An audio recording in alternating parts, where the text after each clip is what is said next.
Assalamualaikum warahmatullahi wabarakatuh. Perkenalkan, saya Ida Wahyu Puspita Dewi dengan NPM 2313/3026. Pada kesempatan kali ini, saya sudah melakukan tugas, yakni observasi pada makam pahlawan Raden Intan II di Kaliade.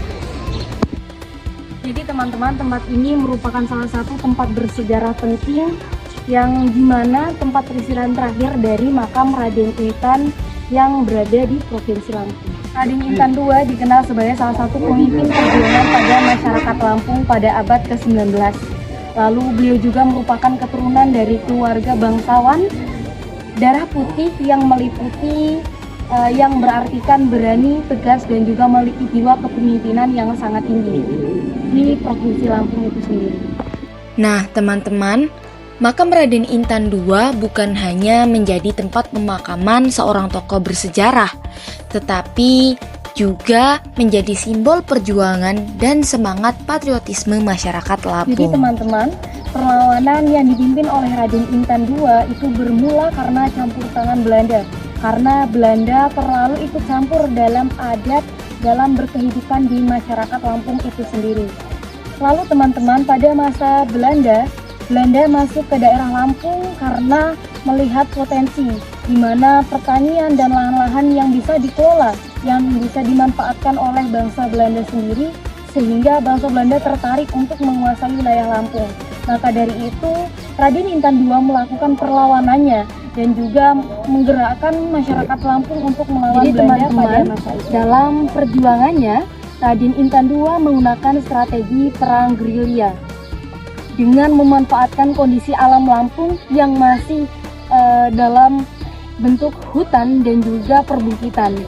Lalu Pangeran Raden Intan II bersama para pengikutnya, yakni masyarakat pribumi Lampung, melakukan perlawanan terhadap Belanda. Namun karena medannya Lampung yang sangat sulit dan juga hutan-hutan tropis, sehingga Belanda sulit sekali untuk menguasai Lampung secara seutuhnya. Jadi teman-teman, menurut sejarah, Pangeran Raden Intan II gugur karena pengkhianatan pada tahun 1856. Namun dengan demikian, monumen dari Raden Intan sendiri tetap dijaga dan dilestarikan tentang benteng peninggalannya yang terletak di Kalianda dan juga makamnya yang masih ramai sampai dengan saat ini. Dengan demikian, kita harus tetap melestarikan sesuatu yang telah ditinggalkan dan menjadi cagar budaya warisan dari sebuah identitas pahlawan di suatu daerah.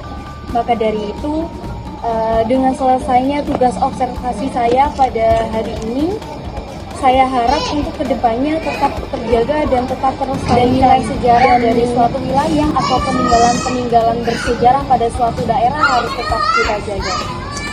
Saya, Ida Wahyu Puspita Dewi, dengan tugas ini, terima kasih. Ketika memasuki area makam, suasana yang terasa sangat tenang dan penuh penghormatan langsung dapat dirasakan oleh pengunjung. Area makam dibuat rapi dan terawat sebagai bentuk penghargaan terhadap Raden Intan. Lalu halamannya luas sekali. Ini adalah tampak dalam dari benteng. Lalu untuk ini lingkungan sekitar yang dibuat dengan tanaman-tanaman hijau dan juga rumput yang terawat. Lalu ada sungai-sungai kecil yaitu irigasi yang dibangun dari peninggalan beliau. Lalu kita bisa lihat juga halamannya sangat luas, bersih, dan nampak sekali asri, sehingga peziarah terasa nyaman.